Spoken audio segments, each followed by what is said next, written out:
자, 이번 시간은 이제 유치권의 효력으로서 유치권자의 권리 등에 관한 주제 보겠습니다.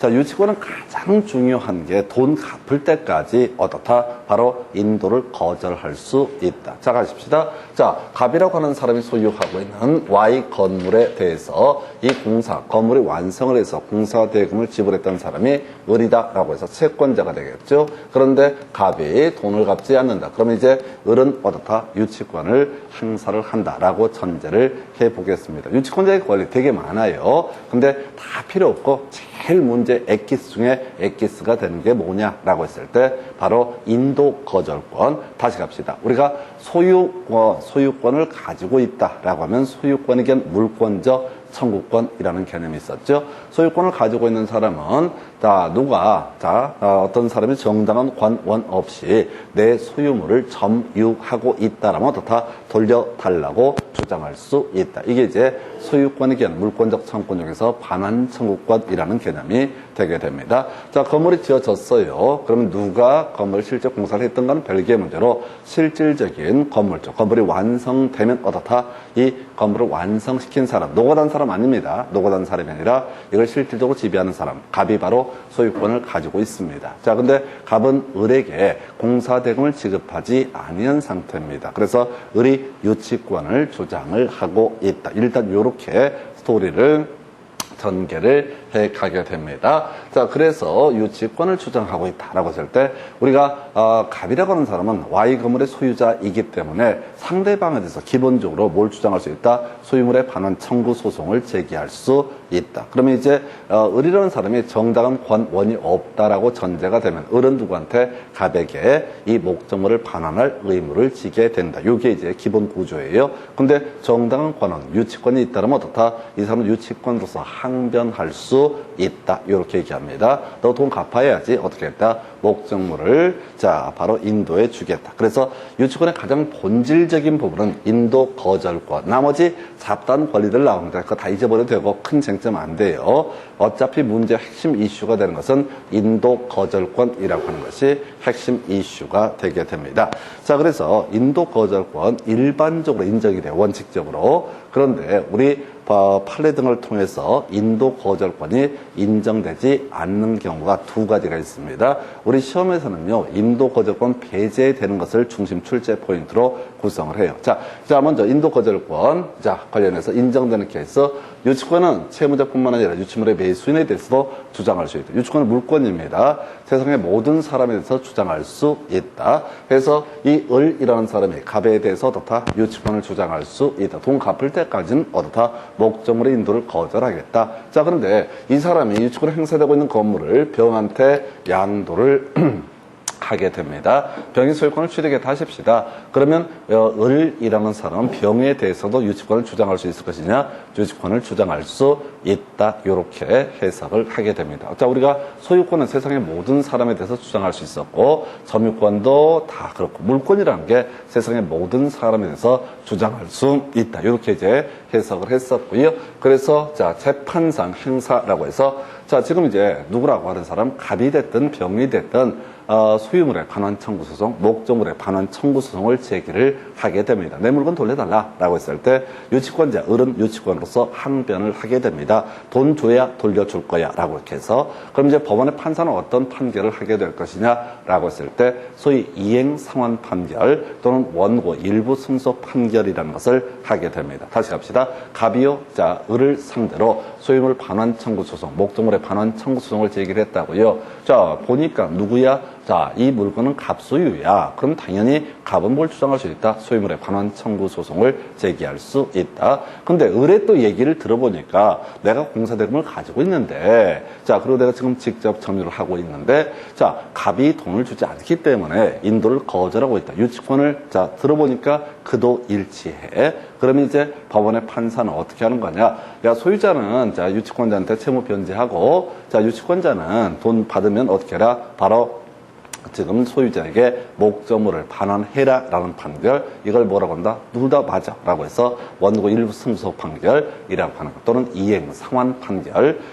누구는 이 사람은 소유자는 누구한테 자, 채무를 이행하고 공사대금을 지급하고 유치권자는 목적물을 어떻게 해라? 상환해라 라고 하는 이행 상환 판결을 내리게 된다라고 할 것.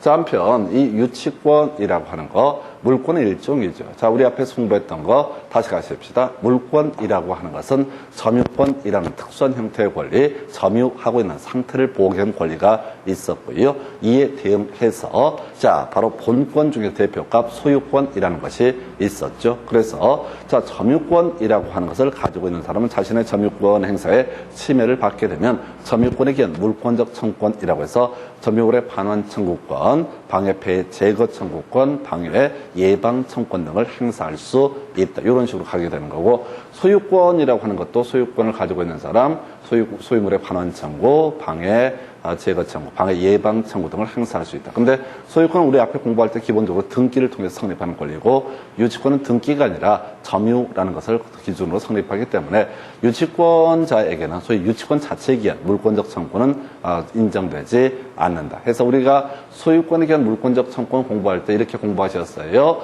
자, 소유권에 기한 물권적 청구권은 반환 청구, 방해 제거 청구, 방해 예방 청구 등으로 나누어서 볼 수가 있다. 그렇게 이제 얘기를 하면서 논의했던 것 중에 하나가 저런 게 있었어요. 바로 지금 지역권하고 저당권은 점유를 전제로 하지 않는 권리이기 때문에 반환 청구권은 인정되지 않는다. 그리고 유치권은 자, 소유권과 달리 다른 물권과 달리 등기라고 하는 것을 전제로 성립하지 않기 때문에 소유권에 기한 물권적 청구는 준용할 수 없다. 대신 유치권은 성립 과정에서부터 점유가 전제가 되기 때문에 여기서 점유가 전제해야지 유치권은 성립하게 될 것이니까 점유권은 가지고 있는 거죠. 그래서 자, 바로 이 점유권에 기한 물권적 청구는 인정이 되게 된다라고 해서 요건 큰 이슈가 안 되고, 자, 사실 유치권에 기한 물권적 청구는 인정되지 않는다. 이렇게 가면 되고, 이제 사이드고 다시 기본 가십시다. 자, 유치권이 인정된다는 얘기는 가장 일반적인 모습이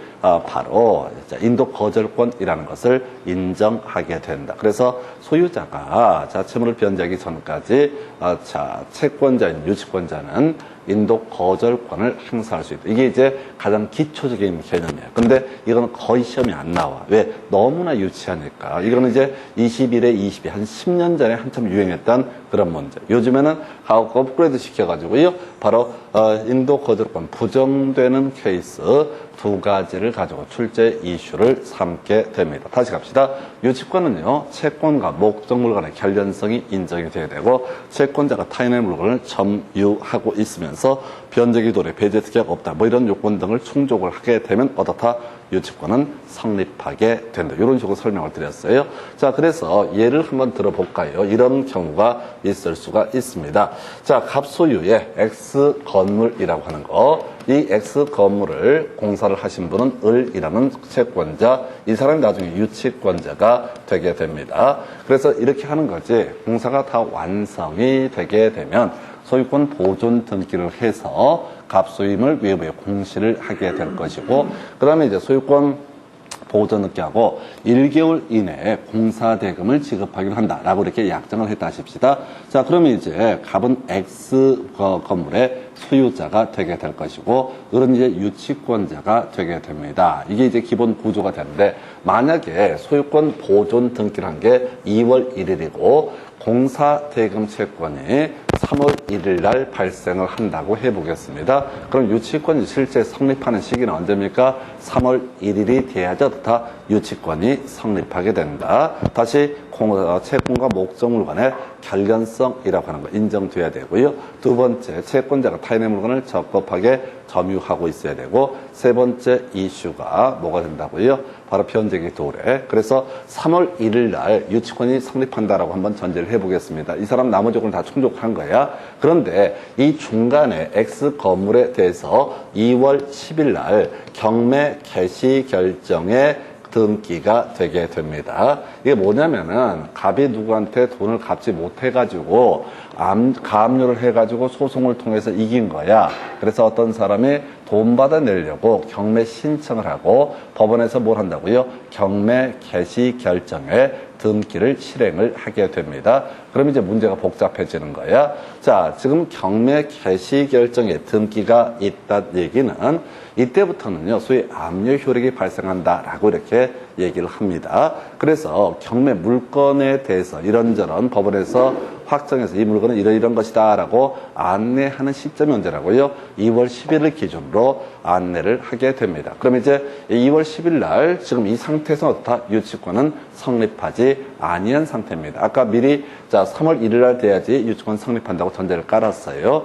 그러면은 이 물건이 경매로 왔을 때 예를 들어서 병이라는 사람이 낙찰을 받았다고 한번 해보겠습니다. 근데 이 병이라는 사람은 뭘 전제로 2월 10일 현재를 기준으로 권리관계를 기준으로 해서 물건 깔끔하네? 가서 현장 조사해보니까 유치권 행사도 안 되고 있어. 그래서 낙찰을 딱 받았어. 그런데 이제 대금을 완납하고 소유권 이전기 법원은 촉탁해서 등기를 이제 취득을 하게 될 텐데 문제는 실제로 이제 2월 한 20일 날 돈 내고 2월 20일 날 돈 내고 빨리 했다고 치고 2월 20일 날 돈 내고 나서 3월 달에 가보니까 갑자기 누가 을이라고 하는 사람이 뭘 주장한다? 유치권을 주장한다. 근데 우리 앞에서 소유자가 바뀌더라도 유치권자는 뭘 주장할 수 있다?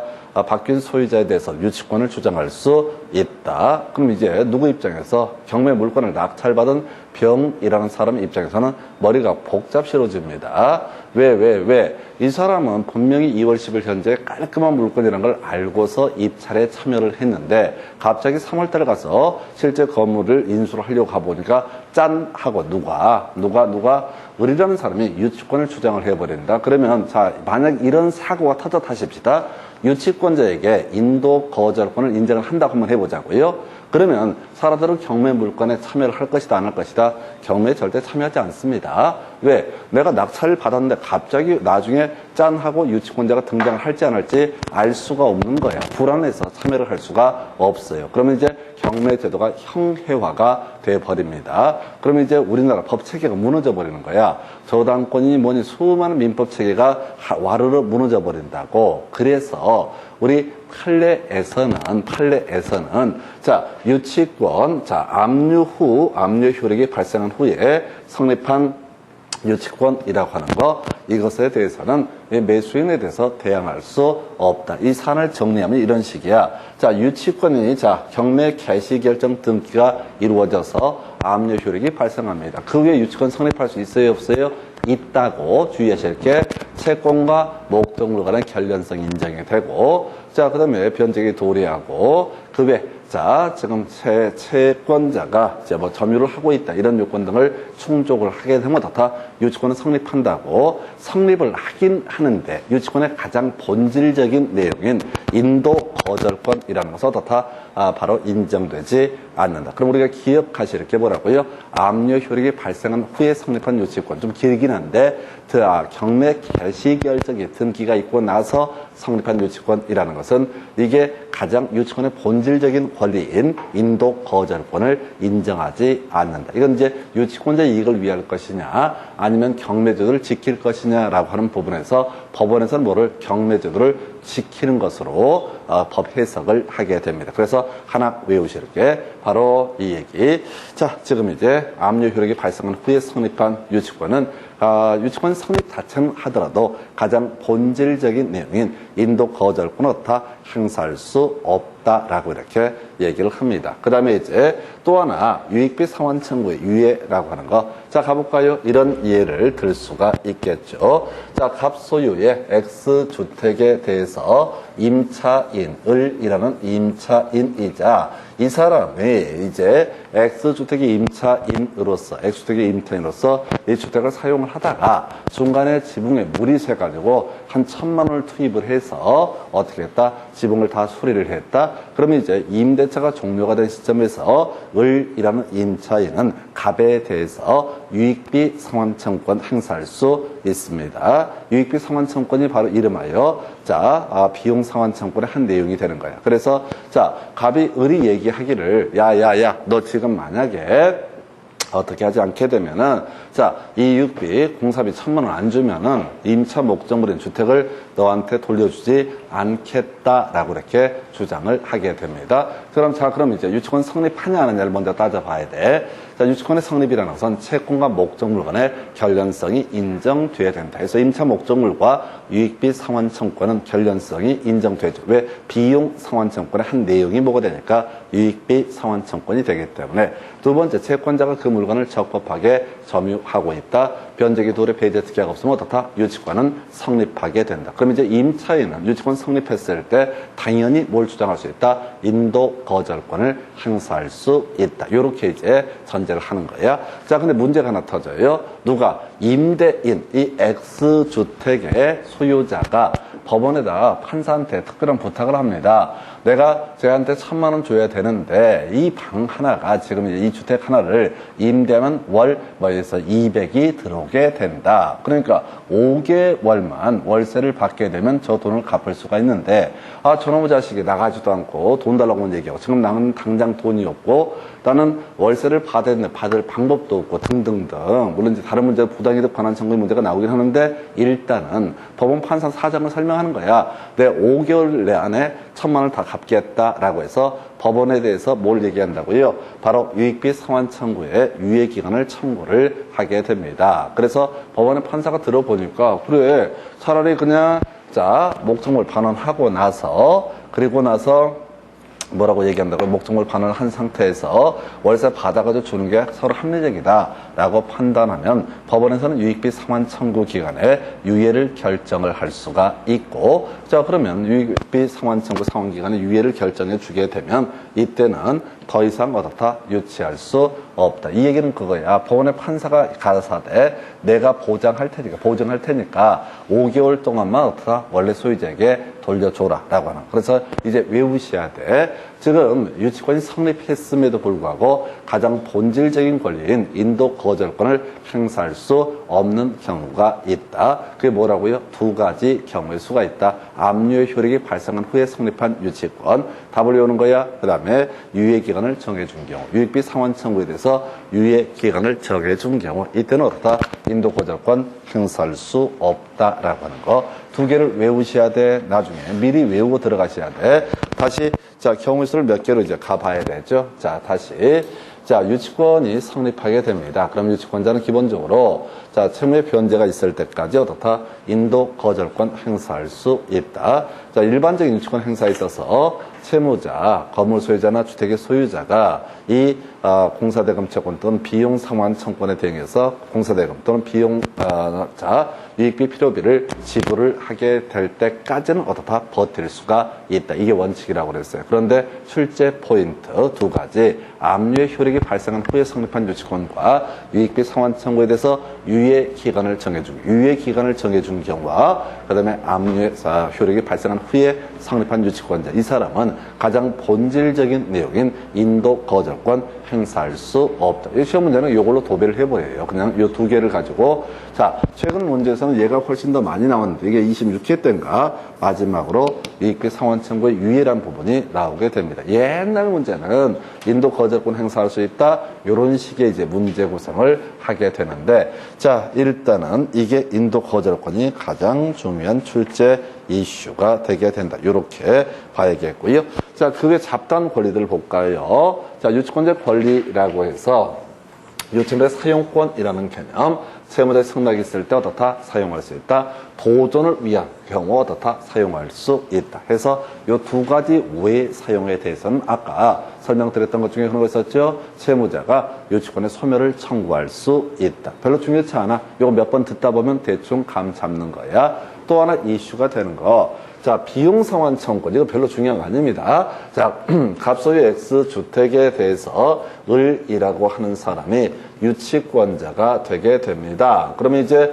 이 사람은 공사대금 채권이나 비용 상환 청구권을 보존해 내기 위해서 뭘 주장을 할 수 있다? 유치권을 주장할 수 있다. 만약에 이제 주택에 대해서 지붕을 수리를 했다고 해보겠습니다. 지붕을 수리해서 공사대금 채권을 가지고 있다. 그러면 지붕을 수리해서 바로 비용 상환 청구권을 가지고 있다. 그런데 이걸 이제 유치하고 있는 와중에 갑자기 또 지붕에 그 동네에 하루 동안 1200mm의 비가 내리면서 지붕에 또 물이 새. 그래서 그걸 만약 수리를 했다라고 한다면 또 어떻다? 비용 상환청권 행사할 수 있다. 자, 그리고 유치권을 행사하고 있는 와중에 보존을 위한 사용을 하고 있는데 갑자기 거기에 이제 과전압이 흘러가고 온동 형광등이 다 나가버렸다. 그래서 형광등 수리를 했다라고 한다면 필요비 상환청권 행사할 수 있다. 그래서 이게 이제 착각할 수 있는데 애초에 유치권 성립하는 경우 말고요. 애초에 유치권 성립하는 경우 말고 유치권 행사 도중에 이런 필요비 또는 유익비를 지출하게 되면 그것도 다 상환을 청구할 수 있다. 별로 안 중요해요. 자, 그 다음에 과실수취권 듣고 버릴 겁니다. 유치권자, 유치원의 과실을 수취해서 다른 채권보다 우선 변제 충당할 수 있다. 이건 뭐냐면은, 자, 유치권자가 주택에 대해서 지금 이제 수리비를 달라라고 하면서 유치권을 행사하고 있습니다. 근데 그 집의 월세가 50만 원이라고 치자고요. 그 집의 월세가 50만 원이다. 그러면 자, 50만 원 안 주고 자, 어떻다? 채권으로 50만 원을 충당할 수 있다. 이런 논리 구조가 되는 거예요. 그래서 이게 과실수취권이라는 게 별로 안 중요해.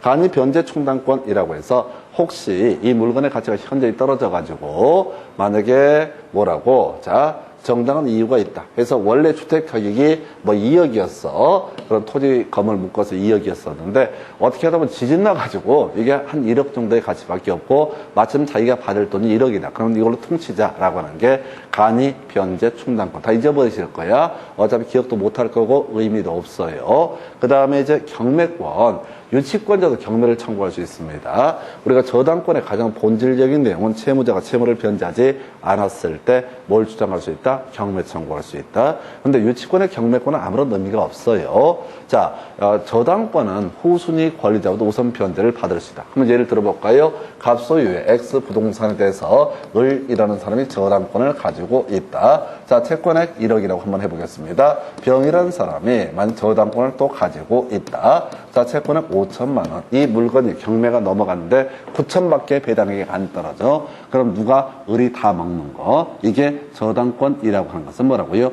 후순위 권리자보다 우선 변제를 받을 수 있는 권리, 자신의 채권을 우선적으로 충당할 수 있는 권리를 바로 저당권에 있어서 경매 청구권이라고 부르는데 여기에 만약에 이제 유치권이 나중에 성립이 됐다라고 병이라는 사람, 정이라는 사람이 유치권을 행사한다. 얘도 경매 청구를 할 수 있지만은 얘는 앞에 있는 애들 또 뒤에 뭐 극단적으로 저당권이 설정이 됐다 해서 얘보다도 어떻다 우선 변제를 받는 경매가 아니다 해서 얘는 단순하게 환가를 위한 경매, 이걸 우리가 경매권이라고 부르게 됩니다. 그래서 큰 의미가 없어요. 그러면 이 파트에서 논리의 포인트는 그냥 뭐가 된다고? 이걸 다 외워서 쇼부를 보는 게 아니라 기본적으로 인도 거절권의 가장 본질적인 쟁점이 될 테고, 자, 유치권 인정 안 되는 게 우선 변제권, 그리고 나중에 이제 공부하게 될 게 물상 대위권이라는 것은 다 인정되지 않는다. 이건 저당권에서 공부할 주제입니다. 해서 우선 변제권이라는 개념과 물상 대위권은 한 몸이에요. 그래서 이 권리는 저당권에 비교해서 인정되지 않는다. 그리고 아까 논의했던 거 유치권의 기한 물권적 청권이라는 것은 인정되지 않는다. 그래서 이 두 개 안 되는 거 타담보 제공청권 저당권에 나오는 개념인데 아주 한 번 나왔다. 16년 동안 한 번 나왔으니까 의미가 없어요. 자, 그래서 유치권자의 권리라는 개념을 보셨고요. 자, 그래서 다시 한번 정리를 해보겠습니다. 유치권자의 권리 다른 거 다 필요 없고 기본 본질이 뭐다? 돈 갚을 때까지 자 바로 목적물의 인도를 거절할 수 있는 권능, 이걸 뭐라고 한다? 바로 유치권이라 부른다. 만약 유치권이 인정되고 소유물 반환 청구 소송이 둘 다 인정이 되면 이행 상환 판결해서 채무자는 뭘 해야 되고 자신의 채무를 이행해야 되고 유치권자는 어떻다? 목적물을 반환하는 것, 상환할 의무를 지게 된다. 이게 이제 기본 논리 구조인데 시험 문제 포인트는 뭐라고요? 거의 정해져 있어요.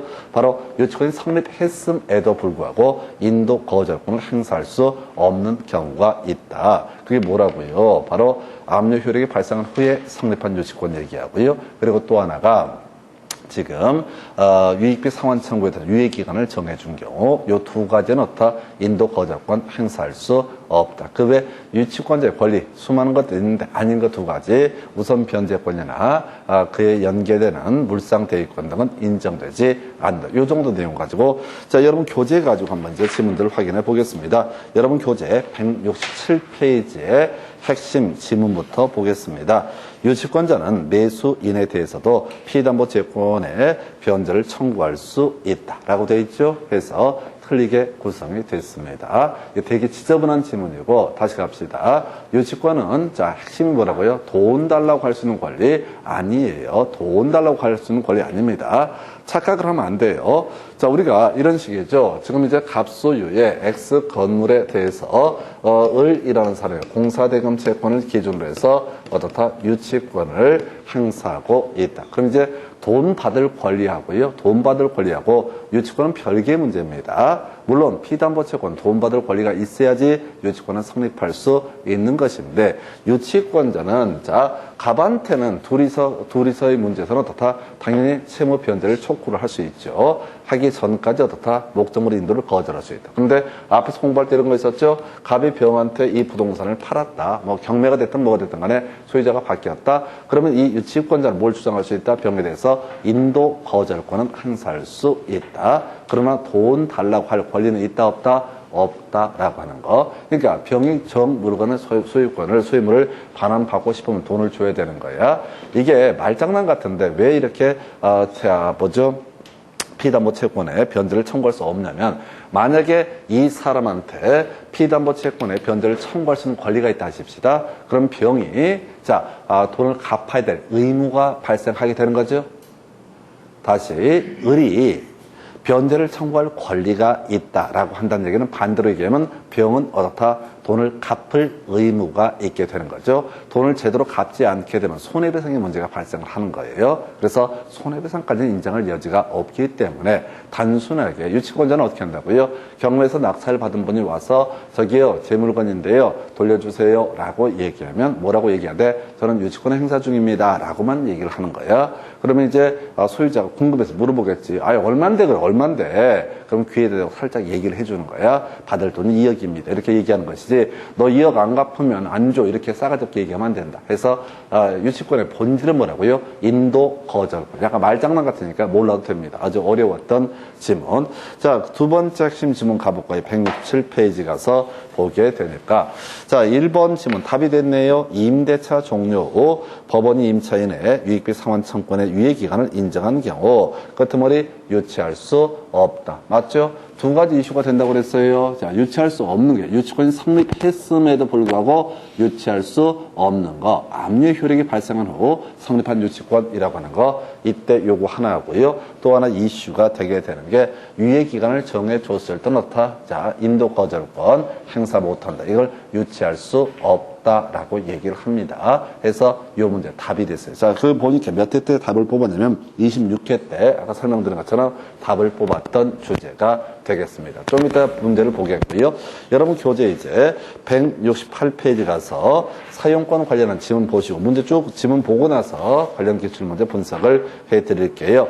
자, 1번 유치권자는 유치물의 보존에 필요하더라도 채무자 승낙 없이 유치물을 사용할 수 없다. 틀렸죠? 보존을 위해서 필요한 경우는 사용할 수 있고 채무자의 승낙이 있어서 다 사용할 수 있다. 둘 다 요건을 충족하지 못하면 사용할 수 없다. 만약 사용했을 때 그때 채무자는 유치권자에 대해서 소멸을 청구할 수 있다. 이런 논리로 연계가 됩니다. 두 번째 이슈, 유치권자가 유치물인 주택에 거주하여 이를 사용하는 경우 특별한 사정이 없는 한 채무자는 소멸을 청구할 수 없다가 돼야 됩니다. 이게 뭐냐면 유치권자가 임차인을 얘기한다고 생각하시면 돼. 아까 비용 상환 청구권을 가지고 이 사람이 임차 목적물 주택을 사용을 하고 있다. 이게 바로 보존을 위한 사용으로 해석을 하게 됩니다. 그래서 이 보존을 위한 사용이라고 하는 것, 자, 이때는 어떻다? 소멸 청구할 수 없다. 이런 식의 논리 구조 해서 그다지 어렵지 않고요. 여러분 교재, 자, 169페이지 첫 번째 박스 별로 중요치 않은 거 나와 있네요. 유치권자, 유치물로부터 생기는 과실을 주체해서 다른 채권자보다 먼저 자신의 채권 변제 충당할 수 있다. 이걸 우리가 과실 수취권. 근데 없다라고 해서 틀리게 구성이 됐었고요. 이런 것들 8년 동안 지문 한 개밖에 구성이 되지 않았고 중요치 않은 지문입니다. 두 번째 박스, 유치권자가 점유를 침탈당한 경우 점유 보호 청구권과 유치권에 기한 반환 청구권을 갖는다 해서 유치권에 기한 반환 청구권은 인정되지 않는다라고 하는 거 이렇게 보셨고 유치권은 물상대위가 인정되지 않는다. 이 정도까지 보셨습니다. 그래서 유치권은 저당권과 다르게 우선 변제권, 물상대위권 인정되지 않는다. 이렇게 보셨어요. 이제 남아있는 관련 기출문제 167페이지부터 보겠습니다. 좀 어려워 보이는데 이게 문제 유형 자체가 딱 세팅이 되어 있는 거예요. 바로 인도 거절권 행사할 수 없는 경우 두 가지라고 그랬어요. 압류의 효력이 발생한 후에 성립한 유치권은 어떻다? 인도 거절권 행사할 수 없다. 자, 유익비 상환 청구에 대해서 유예기간을 정해줬을 때 어떻다? 유치권 행사할 수 없다. 인도 거절권 행사할 수 없다를 표현을 할 때 유치권 행사할 수 없다라는 식의 표현을 씁니다. 그래서 갑은 X 건물에 관해서 생긴 채권을 가지고 있다. 을의 경매 신청에 따라서 X 건물에 압류 효력이 발생했고 병은 경매 절차에서 X 건물의 소유권을 취득했다.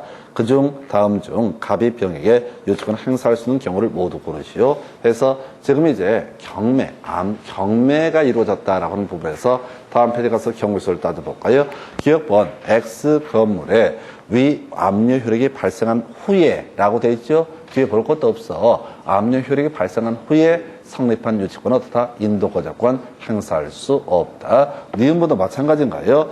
위 X 건물에 대한 위 압류 효력이 발생한 후에 나와 있죠. 뒤에 볼 것도 없다고. 이 후에 나온 것은 어떻다? 유치권 행사할 수 없다라고 할 것 이렇게 되어 있고요.